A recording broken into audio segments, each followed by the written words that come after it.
Tradition on this show, we always begin, well, not always, but we often begin with a update on Bitcoin miners. And this week, we have quite a big one regarding Bitfarms, which, full disclosure, I am a shareholder in Bitfarms, and it is quite a large portion of my portfolio.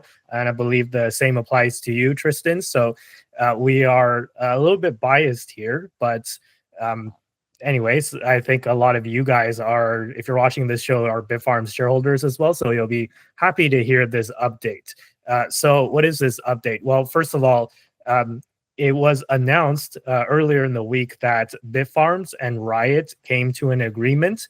As you guys know, Riot is trying to do a hostile takeover of Bitfarms, and then Bitfarms is trying to fight back. But then Riot they're naming a few board of directors, and they are pushing for all these board changes, right?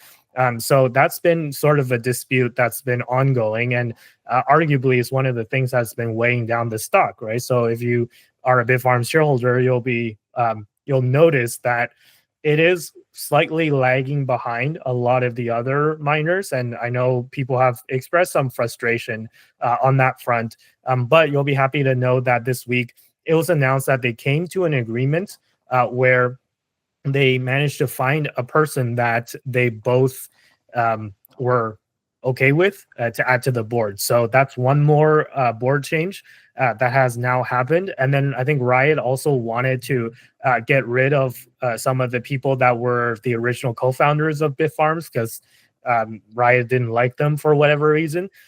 But yeah, that was also a thing that was done. I think one of the co-founders, Nicholas Bonta, I think his name was, who was one of the co-founders of Bitfarms, he left the board recently as well. So that's one more, I think, negotiation that went on in the background, where it was agreed that Bonta would leave the board, and I think there was one more board change where like that one particular board member was voted out.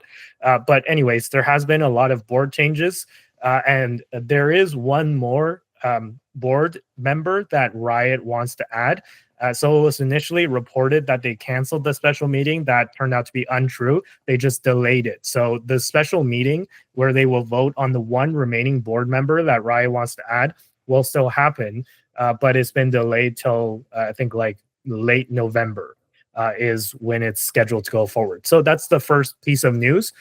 And in my opinion, that's good news, right? Because both companies, whether you're a Bitfarms shareholder or a Riot shareholder, you should be happy with that, because both companies managed to come to an agreement, and they're going to save a lot of time and resources, and they could redirect those time and resources to focusing on growing the actual companies.